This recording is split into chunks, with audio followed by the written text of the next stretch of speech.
Is the first time ever that I'm in a new location. My car follows me everywhere because that's what I use, but I have a little surprise for everyone. Have a look at this. The bonnet's up. James, can you close the bonnet, please? I'll let James close that.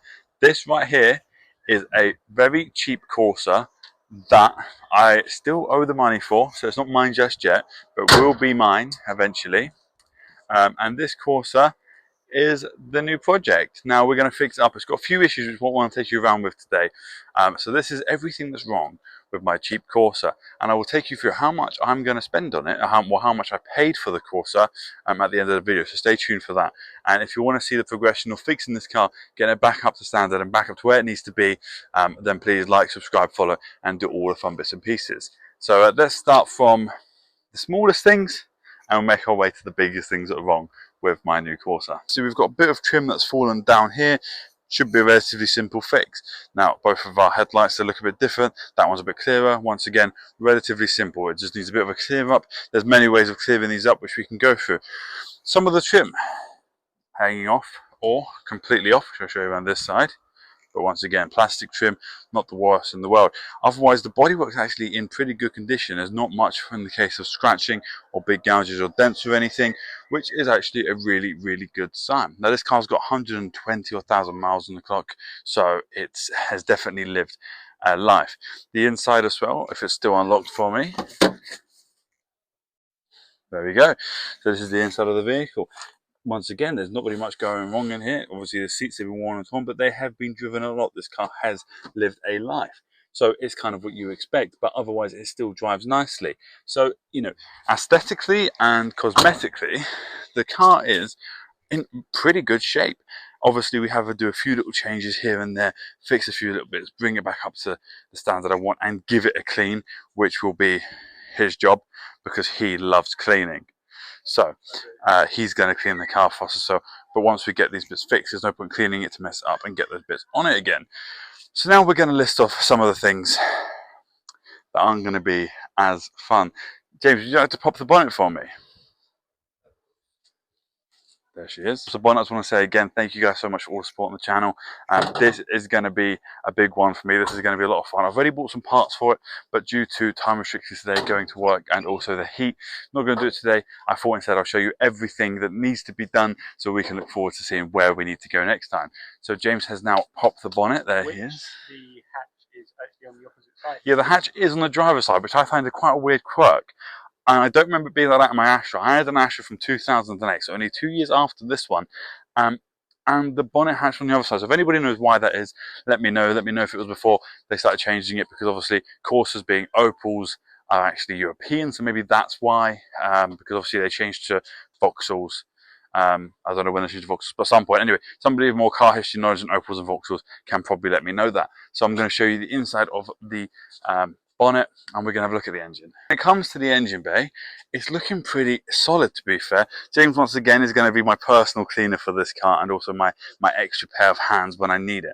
So the engine bay could use a clean, use a little hoover, a wash up, all the bits and pieces. Now there is one concern in here, only one concern. When the car's running, it actually runs nice and smooth. However, we'll turn it on in a minute. However, there is oil leaking out around here. Now, I believe that that is going to hopefully just be a gasket issue where the oil is making its way out. But obviously we don't know how far and how deep that goes. That's my car making severe noises in the background there because it's getting hot. So I'm hoping that that should be a relatively easy fix. A gasket, we'll give it a wash up, see if it keeps happening. But that's what I'm hoping. If anybody's getting ideas of what is causing that other than a gasket, then please let me know, because obviously the worse it is. But I mean, the car runs fine. The car sounds... The engine sounds fine, the car doesn't sound fine. There's two different things completely going on there. But yeah, so we have got this 120,000 mile Ecotec engine. So we could be in for a surprise, but I mean, it drives nice. It drives fine, apart from some of the later issues that I'm going to talk about in this video. But that is the engine bay. Once it has a clean, once it has a top up of all of its essential oils, fluids, all the bits and pieces, and a little wash around, and hopefully just a gasket, we should be running nicely. We'll get some spark plugs and stuff for it as well. Oh, there was one last thing as well. It needs a belt change, but that's just a thing that happens in cars when they get old. Should be a pretty simple job as well. Hey, no, right, James? That is very simple. There. We have done a couple before, so we've done one on the Ford Focus. Well, James did one on the Ford Focus a while back, so yeah. So there we go, there is the engine bay. On to the three biggest potential issues. James is going to turn the car on and I'm just going to be silent and we're going to hear what it sounds like. Bear in mind, I know why it sounds like this, but yeah. Once it's on, you hear that? The engine doesn't sound too bad. It's very loud. And that is because if Mr. James Charlton can turn the car off for me now, there is an issue underneath. I'm on the floor in my parents' driveway. That is that was the exhaust. The reason this car is so loud, I hope just for now, well, I mean, obviously this will not help. There's no exhaust. It's not going through to the end. It's not going through the back box. It's not going through any of the stuff at the end of the vehicle. It's literally coming straight down the downpipe and straight out of it. So when you're driving this car, it sounds like you've just done your straight pipe, that you've taken it all off. It's so incredibly loud, and I hope the microphone picked that up. I don't want to rev it because we do have neighbours and it is a Sunday, but you could just hear from it turning on that's not right. If you know anything about cars, you know that is not correct. That's not how it should be, which is causing a bit of a concern. But you know, hopefully that's just a case of changing the exhaust out, and we should be good to go. Now, there's two more issues with it, and these two are the most concerning for me personally. So let's have a look at these. I don't really know how to replicate this first issue. Maybe if we turn it on and put it in gear, but I don't think that will do it. Basically what happens is, when the car's on, it's very loud. It almost breathes. It's like struggling to breathe. Turn it on and try to put it in gear, and I'll see if I can make it replicate it. I think hopefully it's just going to be a sensor, because what happens is it's sitting there, it's idling, and then it revs up, revs back down again. It does it like it does it in a very like same pattern. So now if you put it in gear, I don't know if it's going to do it. It's very loud. I don't know what to... Are you doing anything to it? No. So this is what it does. It breathes. He just almost ran me over. He almost just ran... What did you do? He had an itch in his foot. He just sent the car flying. James, you idiot, right? That's what I mean. So it's breathing, but only when it's in gear. I don't know if that's a clutch issue, but I think it is.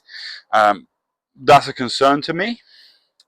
I'm not excited to figure out what that is, and I'm not excited to fix it. Well, I'm excited to fix it, but I'm not excited to figure out what it is. So what I'm going to do is I'm going to hope it's... I read up that it can be a sensor issue, can be an oxygen, and all the M sensors, whatever. I can't remember the names. So I'm going to clean all those up, replace them, and see if that makes a difference. If not, we'll delve deeper. We'll delve deeper. It's only, but because it's not happening when it's not in gear, I fear that it may be a gear issue, which isn't pleasing to me. So I don't want to play with that. So after a near miss and almost crashing into my parents' lovely car, I decided to get James out of the car because he doesn't even have a license. So I don't know why I let him sit in there in the first place. So he's going to close the bonnet for us, and we're going to get on to the last two issues. One of them not so concerning, one of them a little bit concerning, but I think I'm already going to be able to fix that. Obviously, with the breathing and stuff happening, I'm concerned it is a clutch issue, but we will get round to it when we get round to it. I think that's going to be one of the last things I do after the exhaust and everything, before we start driving it and getting MOTs and everything. But the last issue is just down here. I'm going to show you it now. Now, when you drive this car, it makes an absolutely horrendous noise. Now, I'm not going to drive it because I'm not insured on it, and it is no longer taxed. It is saunt, it's off the road. However, we have got a noise coming from this car. The first issue is the caliper is seized. Now, that might just be a new caliper being needed, but you can see from the grooves on the plate there, it is stuck. The brakes do not work on this side of the vehicle. When I drove it here from the other side of Hertfordshire, it was quite scary. I did have it taxed, insured and everything then, because the MOT actually runs out in September, so I could take it. But we're going to leave it for now. Obviously, with a seized brakes, we're going to go do all the brakes of this car anyway, because, well, they should be done. When you go and do a car and look after it, you should do the brakes. And I did these ones about a year ago, but I want to redo everything else and fix that caliper. The other issue, which I can't really show you right now, I can't really move it because I don't have my jack on me, is that the bearing is gone. Now, the bearing inside here, which is obviously what helps the wheel to spin, I think it's gone. It makes a horrible noise when you're driving, like a grinding, right? And it's not the brake, I know, because it sounds different, it feels different. I've driven enough cars with enough problems to know now, and that is going to be a big issue for me. However, I have bought something for that. This is what I bought. It's not a wheel bearing. You can see from the size of it, and also the weight of it is very heavy. Instead of doing a wheel bearing, I don't have the press for the bearing, I don't have any of the tools to do a bearing. I've just bought the entire wheel hub.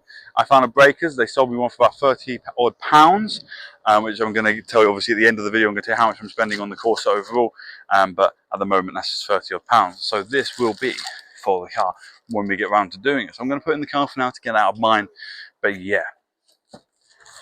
Those are everything wrong with my Corsa.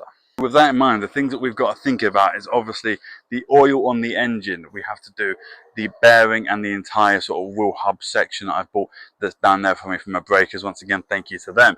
That was £32. We've got to do the caliper. Interesting. We're going to have to do the exhaust. Lovely.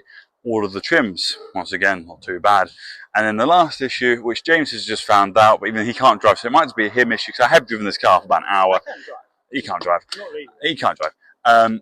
The clutch.